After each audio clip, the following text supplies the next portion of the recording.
Rodier, on prend la direction de Marseille avec un nouveau drame. Le corps carbonisé d'un adolescent de 15 ans a été découvert dans le 14e arrondissement de la ville. La victime a pu être identifiée.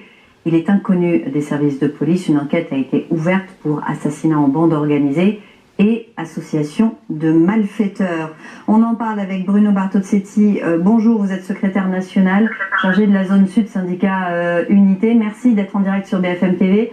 Aucune preuve formelle que ce preuve est liée au narcotrafic. La victime était inconnue des services de police, mais la méthode évoque la façon de faire des milieux de la drogue. Oui, bonjour. Bien évidemment, on ne s'appuie pas uniquement sur des personnes qui sont connues des services de police pour faire un lien avec le narcotrafic. Et là, c'est vrai que la méthode employée, c'est une méthodologie qui correspond vraiment à celle du narcotrafic et des règlements de compte. Alors, un gamin de 15 ans qu'on retrouve carbonisé, c'est vrai que c'est surprenant dans la mesure où on est forcément sur ce schéma de règlement de compte. Est-ce que c'est une nouvelle limite dans l'horreur qui a été franchie à Marseille? Vous savez, on a de plus en plus de jeunes qui sont touchés par le narcotrafic, ils sont de plus en plus jeunes, donc on est dans l'horreur de toute façon lorsqu'on a un jeune de 14 ou de 15 ans qui meurt sous les balles et qui ensuite se retrouve dans ce qu'on appelle dans notre jargon un barbecue. C'est sûr qu'on est dans l'horreur totale. De toute façon, l'horreur, c'est quoi? C'est qu'aujourd'hui, on va recruter ces jeunes sur des réseaux de stupéfiants, sur des réseaux sociaux pour servir les narcotrafiquants et on les recrute. J'emploie souvent le terme comme un CDD. Vous voyez, alors ça va être des missions sur du ponctuel, sur du court terme. Parfois ils sont sur place à Marseille, parfois on les fait venir d'ailleurs. Et voilà, et c'est là pas du gain, c'est l'argent facile et on se retrouve dans l'horreur, comme vous le dites. Mais voilà, vous savez, l'espérance de vie aujourd'hui de narcotrafiquants, c'est 25 ans.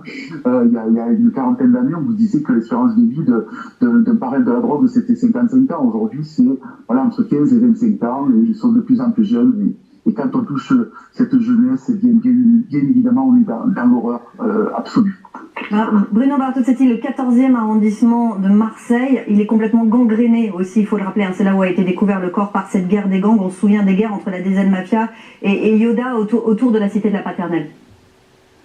Oui, complètement. On est vraiment, on est encore dans cette continuité de règlement de compte sous forme de stup. Et c'est vrai que, comme vous le soulignez, le 14e arrondissement, on a la Paternelle, on avait cette guerre contre Yoda, mais c'est pas terminé. La DZ Mafia, elle continue à gangréner Marseille, mais à gangréner bien sûr d'autres circonscriptions, au-delà de Marseille. Et si on a un jeune ou moins jeune qui fait un faux pas, eh bien on l'exécute. Et ça sert également de leçon pour ceux qui voudraient ne pas respecter certains contrats dans le schéma de travail que se donne cette DZ Mafia, qui veut vraiment montrer sa présence, élargir sa présence au-delà de Marseille, on le sait tous, mais avec beaucoup de violence, avec beaucoup de détermination et de force. Il n'y a aucune morale. Et si on doit, juste pour exister, juste pour intimider, tuer un gamin de 15 ans, eh bien, on s'en donne les moyens dans la deuxième mafia pour le faire et pour bien montrer qu'on va au bout d'un raisonnement qui est celui de gagner de l'argent à tout prix. La vie n'a aucune importance pour ce clan, pour cette deuxième mafia. Alors Bruno Bartozzetti, je reprends vos mots, vous évoquez un gamin de 15 ans. Il y a quelques jours, mercredi, c'était un jeune de 18 ans battu à Marseille de 4 balles dans le dos. On échange souvent ensemble en direct sur BFM TV, on a l'impression d'une litanie sans fin macabre qui ne s'arrête jamais, avec comme conséquence des morts chaque semaine, des entreprises qui déménagent comme Orange hier, un abandon réel par impuissance, par manque de moyens. Qu'est-ce qu'on peut faire? L'impuissance, malheureusement, on continue à se donner cette impuissance parce qu'on n'a pas une réponse très forte et très politique. Bien sûr qu'on manque de moyens.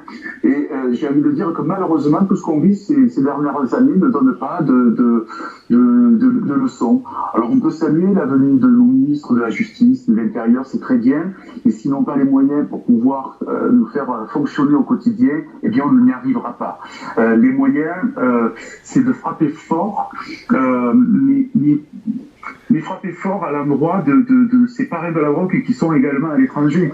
Si on essaie de vaincre face à ces narcotrafiquants en étant sur des réseaux locaux, c'est bien, on aura fait notre travail et on le fait, mais on n'a pas plus de moyens pour aller plus loin. Donc il faut vraiment aller beaucoup plus fort, notamment toucher le nerf de la guerre qui est l'argent. Tout est là-dedans.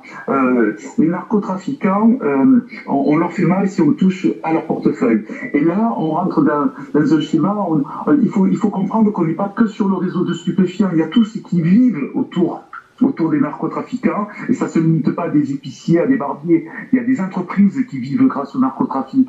Il y a parfois, je dis bien, ils sont peu nombreux, mais je le dis sans tabou, vous avez aussi des élus qui en vivent, et donc il va falloir vraiment élargir notre champ d'action, il va falloir aller très très loin, très très fort dans cette politique qui doit être menée à l'endroit de ces narcotrafiquants, mais au-delà d'ailleurs de ce qu'on vit en France, il faut qu'on tape fort à l'international.